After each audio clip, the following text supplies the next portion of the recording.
আসসালামু আলাইকুম প্রিয় দর্শক, আজ বেশ ভারাক্রান্ত মন নিয়ে আপনাদের সামনে হাজির হয়েছি।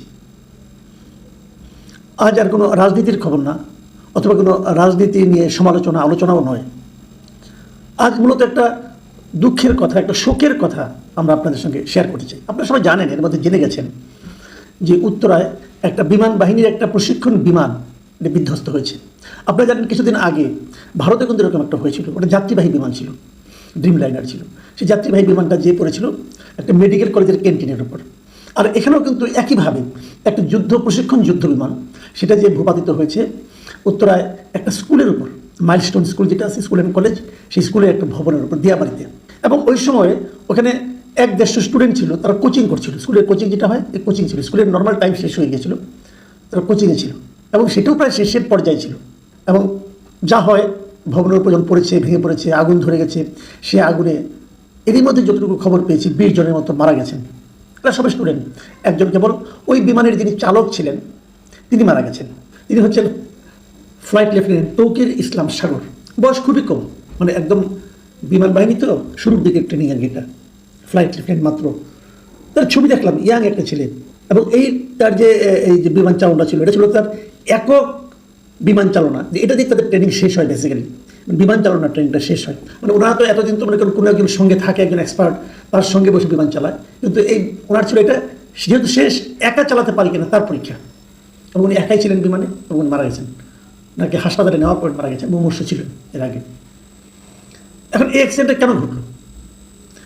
এর জন্য আপনি কাকে দায় দেবেন? দুর্ঘটনা আসলে দুর্ঘটনার ক্ষেত্রে দায়ী ব্যক্তিকে খোঁজা অনেক সময় অর্থহীন হয়ে যায়, কারণ খুঁজে পেলেও তাকে মানে কিছু করা যায় না, ঘটনা তো ঘটেই যায়। কিন্তু তারপরও খুঁজে দেখতে হয় যে পরবর্তী দুর্ঘটনা যেন এরকম না ঘটে। সেই জন্য আমি যে কথাটা তখন বললাম যে ওনার একক উড্ডয়নের এটা ছিল প্রথম দিন আর কি, এবং এটি শেষ তার ট্রেনিংয়ের। তো সেক্ষেত্রে অনেকে মনে হতে পারে হয়তো ওনার ভুলে এই কাজটা হয়েছে, কিন্তু যতটুকু এখন পর্যন্ত জানা গেছে না, এটা ওনার ভুল ছিল না। উড্ডয়নের কিছুক্ষণ পরে উনি কন্ট্রোল রুমকে জানিয়েছিলেন যে বিমান আর উপরের দিকে উঠছে না, বিমান নিচের দিকে পড়ে যাচ্ছে। উনি কিন্তু জানিয়েছিলেন। তখন কন্ট্রোল রুম থেকে ওনাকে বলা হয়েছিল সেই জন্য ইজেক্ট করে বেরিয়ে আসে। বিমানের ইজেক্ট করার সিস্টেম আছে, পাইলট চাইলে যে কোনো মুহূর্তে, শেষ মুহূর্তে ওখান থেকে ইজেক্ট করে ওই প্যারাসুট দিয়ে বাইরে পড়ে যেতে পারে এবং সেখান থেকে সে ধীরে ধীরে নিজের জীবনটাকে নিরাপদে রাখতে পারে। কিন্তু এই ফ্লাইট লেফটেন্যান্ট তৌকির ইসলাম উনি তা করেননি। উনি ইচ্ছা করে করেন, উনি চেয়েছিলেন বিমানটাকে লোকালয় থেকে একটু দূরে নেওয়ার জন্য, মানে যেখানে কোনো মানুষজন নেই সেখানে নিয়ে গেলে প্রাণঘাতী, মানে হতাহতের সংখ্যা কম হবে, এরকম একটা প্রত্যাশা নিয়ে উনি শেষ পর্যন্ত চেষ্টা করেছেন বিমানটাকে লোকালয় থেকে একটু দূরে নির্জন এলাকায় নিয়ে যাওয়ার জন্য। হয়তো নির্জন এলাকায় নিতে পারলে হয়তো তখন উনি ইজেক্ট করে বেরিয়ে আসতেন, কিন্তু শেষ চেষ্টাও তার সফল হয়নি। অনেকজন গিয়েছিলেন দিয়াবাড়ির ওই জায়গাটা একটু ভিড়ভাড়টা কম, অতটা জনবসতি ওখানে নেই, আরেকটু যেতে পারলে হয়তো হতো, কিন্তু উনি শেষ পর্যন্ত সেটা পারেননি এবং উনি নিজেও মারা গেছেন। এটা তো ট্রেনিংয়ের পার্ট। আসলে এরা যখন কোনো ট্রেনিং নেয় তখন এদের এভাবেই শেখানো হয়। কিন্তু আমরা যত কিছুই বলি না কেন, এই যে স্টুডেন্ট, 19 জন স্টুডেন্ট এবং একজন সম্ভাবনাময় একজন ব্যক্তি, উনি তো বিমান বাহিনীর একজন ফ্লাইট লেফটেন্যান্ট, তো ওনারও তো জীবনটা অত্যন্ত সম্ভাবনাময়। দেখলাম যে উনি সম্প্রতি বিয়েও করেছেন। তো সব কিছু কিন্তু তছনছ হয়ে গেলো একটা ঘটনার কারণে। কেন ঘটলো এটা নিয়ে আমাদের আসলে তেমন কিছু করার নেই, হয়তো পরবর্তীতে দেখা যাবে। এর মধ্যে সরকার মঙ্গলবার দিন, মানে আগামীকালকে রাষ্ট্রীয় শোক ঘোষণা করেছেন। সেগুলো সবই ঠিক আছে। এখন আমরা বরং একটু আলোচনা করি, তেমন তো কিছু করার নেই, একটু আলোচনা করি, অল্প একটু আলোচনা করতে চাই। যে বিমানটা ধ্বংস হয়েছে, বিধ্বস্ত হয়েছে, এটা কি বিমান, কি জাতীয় যুদ্ধ বিমান? এটা তো যুদ্ধ বিমান।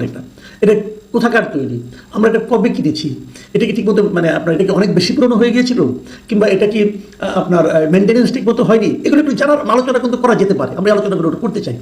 যে বিমানটা বিধ্বস্ত হয়েছে সেটা হলো F-7 BGI, এই বিমানের সিরিজের নাম এবং বিমানের নাম। এটা বেসিক্যালি একটা চীনের তৈরি একটা বিমান। চীনের চেংদু নামে একটা কোম্পানি আছে, চেংদু এয়ারক্রাফট কর্পোরেশন, তাদের তৈরি একটা বিমান, এবং এটা চেংদু J-7 সিরিজের একটা যুদ্ধ বিমান। ইন্টারেস্টিং হলো এই যুদ্ধ বিমানটা বাংলাদেশের জন্য আসলে বেসিক্যালি তৈরি করা হয়েছিল, এবং বাংলাদেশে এই যুদ্ধ বিমান সরবরাহের পর চীন এই সিরিজের মানে বিমান উৎপাদন বন্ধ করে দেয়। আরেকটা মজার ব্যাপার হলো, এই যে মডেলের যে বিমানটা বিধ্বস্ত হলো, এটা কিন্তু এই F-7 BGI, এই বিমান কিন্তু বাংলাদেশে এবারই প্রথম বিধ্বস্ত হলো তা কিন্তু নয়। এর আগে আরও দুবার এই বিমানটাই আর কি, মানে এই সিরিজের বিমানটাই বিধ্বস্ত হয়েছে। 2018 সালের নভেম্বরে টাঙ্গাইলের মধুপুরে রসুলপুরে ফায়ারিং রেঞ্জে মহড়ার সময় এই F-7 BG, এটা প্রশিক্ষণ বিমান, বিধ্বস্ত হয়েছিল। এবং সেখানে অনেক সিনিয়র একজন কর্মকর্তা উইং কমান্ডার আরিফ আহমেদ দীপু উনি নিহত হয়েছিলেন।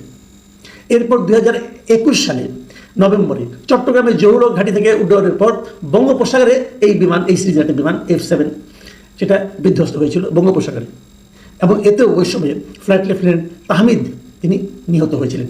বলা হয়ে থাকে এই যে বিজিআই, এই বিজিআই আবার আরেকটা ভার্সন আছে, সেটা হলো বিজি F7 বিজি।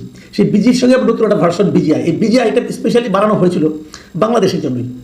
তো যাই হোক, এগুলি জাস্ট খালি একটা জানার জন্য কিছু তথ্য আপনাদেরকে জানালাম, এবং আপনাদের জেনে রাখা ভালো যতটুকু তথ্য আমি পেয়েছি বিভিন্ন সূত্র থেকে, বাংলাদেশ বিমান বাহিনীর এই F7 এর 36টা যুদ্ধ বিমান রয়েছে। F7 এর দুইটা ভ্যারিয়েন্ট আছে, বিজি একটা আর বিজিআই। তো বেশিরভাগই F7 বিজিআই। এখন এই বিমানগুলি যে রয়েছে এর মধ্যে অলরেডি আমরা জানলাম যে 3টা বিধ্বস্ত হয়ে গেছে, কিন্তু তো এই বিমানগুলি কি তাহলে নিরাপদ না, উড্ডয়নের জন্য নিরাপদ না? এতগুলি বিমান তাহলে কী করবেন এগুলো আপনি? তাহলে এগুলো কি আবার চেক করতে হবে, অথবা চীনে ওদেরকে বলতে হবে তোমরা এসে দেখো এগুলিকে আরও মডার্ন করা যায় কিনা, অথবা অন্য কোনো কিছু করা যায় কিনা? নাকি এগুলোতে চড়তেও তখন যারা নাকি বিমান বাহিনী যারা সদস্য আছেন তাদের মধ্যে তাদের ভীতি কাজ করবে? তো এখানে আর একটু বেশি কিছু বলার নেই আমাদের খালি একটু কি বলার এখন, যারা প্রচুর আহত হয়েছেন, প্রায় অনেক স্টুডেন্ট আহত হয়েছেন, যারা আহত হয়ে বিভিন্ন জায়গায় চিকিৎসাধীন আছেন, যেন তাদের সুচিকিৎসা হয়, এটা আমাদের একটা চাওয়া, আমাদের প্রার্থনা যেন আর কেউ নিহত না হয়। ছোটো ছোটো বাচ্চারা জানেও না যে কেন ওদের আজকে এই দুরবস্থা হলো, তো তাদেরও যেন সুচিকিৎসা হয় এবং নতুনভাবে যেন কেউ আর নিহত না হয় সেজন্য আমরা প্রার্থনা করতে পারি। পাশাপাশি বিমান বাহিনীকে আমরা বলতে পারি যে আপনাদের এই ধরনের প্রশিক্ষণ এই জনবহুল এলাকায় না করেন প্লিজ। ঢাকা শহর খুবই ঘনবসতি একটা এলাকা। এই দুর্ঘটনা যদি মনে করেন আপনার কোনো একটা বিরাট এলাকায় হতো, তো সেখানে তো আর এতগুলি লোক মারা যেত না।